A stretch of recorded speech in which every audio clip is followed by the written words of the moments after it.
Enolog je v hierarchii vinařství nejvýše postavený člověk, který má na starosti nejen sklep, ale i hlavně tu výrobu vína. Vinohradnický rok začíná zimním řezem, takže už v zimě musíte říct těm stříhačům, na jak dlouhý tažeň nastříhat tu révu, abyste potom to výsledné víno z něho, no ty hrozny vyprodukovali a bylo z toho následné víno. Takže už v zimě musíte vědět, co z toho vyrobíte a jaké víno z toho uděláte a i ten, jaký potenciál to víno bude mít. Takže už rok zpětně a pak co se týče toho potenciálu toho vína, to zrání a jak dlouho to se udrží to víno při životě, tak to do toho taky může vstupovat. Ten révokaz, když tady byl tehdy, tak zničil úplně všechno, veškerou révu, tu evropskou, takže tam by se muselo řešit nové nějaké druhé podnoží, kdyby to přišlo znova, nedej bože, nějaká kalamita, tak to by bylo daleko sálejší a to my bychom jen takhle jako nevyřešili. To by byl velký problém, protože než se našla ta americká podnož, naroubovalo se to na ní a pak se to znova vysadilo, tak to trvalo, takže tady ta kalamita trvala, nevím jak dlouho, ale problém to byl velký. My řešíme teďka ty klimatické problémy, tak to je velký problém, takže třeba pan docent Michlovský, ten řeší šlechtění révy a snaží se vyšlechtit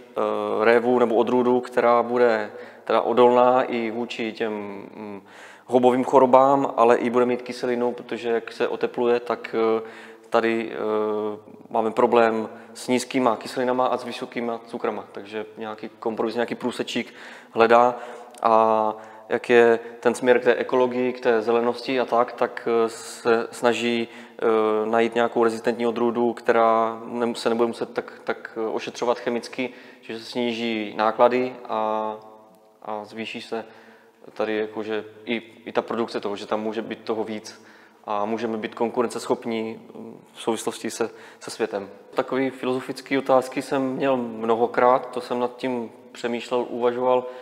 že vlastně je to nebýt mýho bývalého šéfa Honzy Stávka, který mě do toho vinařství dostal, tak vlastně bych se nedostal na druhou polokouli na výrobu vína. Když jsem byl na Novém Zélandu, v Austrálii, tak bych se tam nedostal, protože co bych tam normálně dělal, jako dívat se na scenérie, kde se točil Pán prstenů, by mě až tak netankovalo. Takže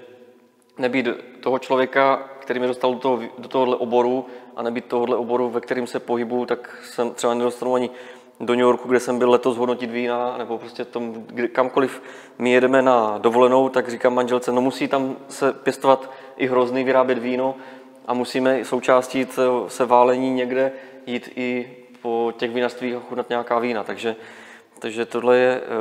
neskutečně jako dar a skvělá možnost se dostat teda do světa, potkat lidi a to vlastně máte společný jako zájem, tak potkáte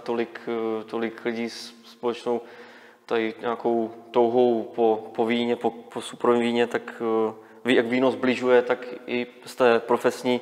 stránky to zbližuje a tolik lidí po světě, co znám díky vínu, tak bych ani jako kvůli tomu, že bych opravoval auta, tak bych ani neznal třeba,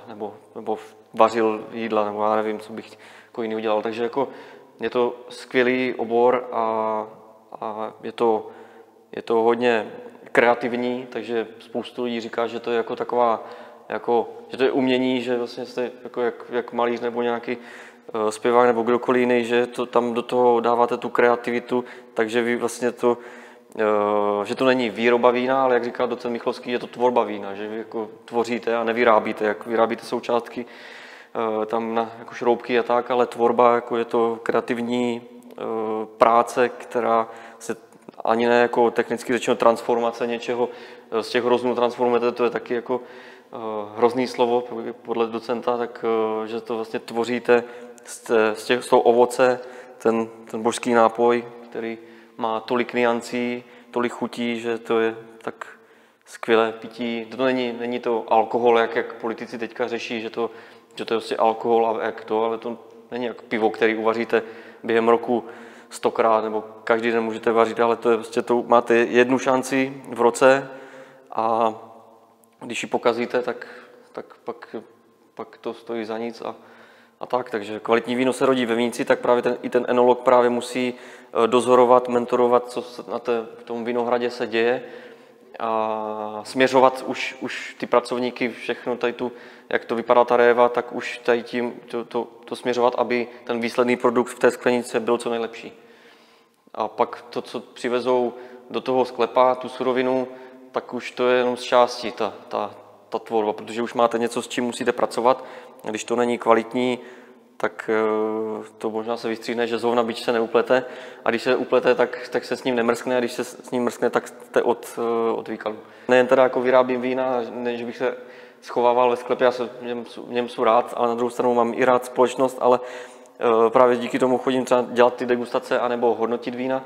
tak tam právě jeden degustátor mi tady ten příměr řekl, takže si to pamatuju díky tomu, takže i to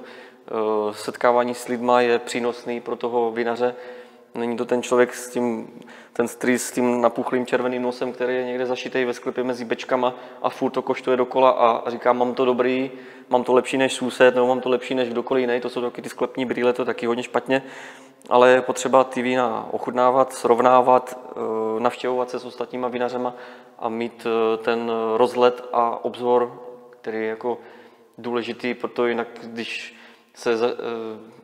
zalezete do toho sklepa a budete si myslet nebo budete přesvědčen nad tím, že máte ty nejlepší vína na světě, a pak dáte někde na soutěž a oni vám nedají ani tu stříbro, ani bronz a řeknete si, že jsou to blbci, tak vlastně problém není v nich, ale v tom vinařovi, který má ty sklepní růžové brýle. A to je chyba. A právě ten enolog,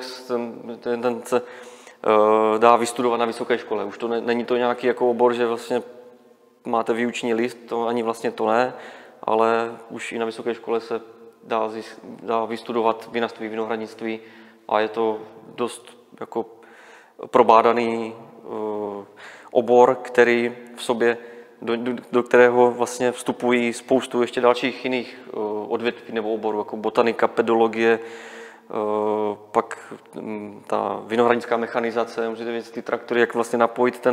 ten stroj, co tam jede, a samozřejmě ten malovinař, který dělá všechno úplně,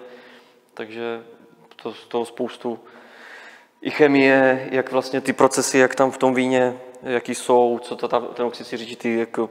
co tam dělá, na co se to navazuje, to je takzvané vyšší dívčí, dá se říct.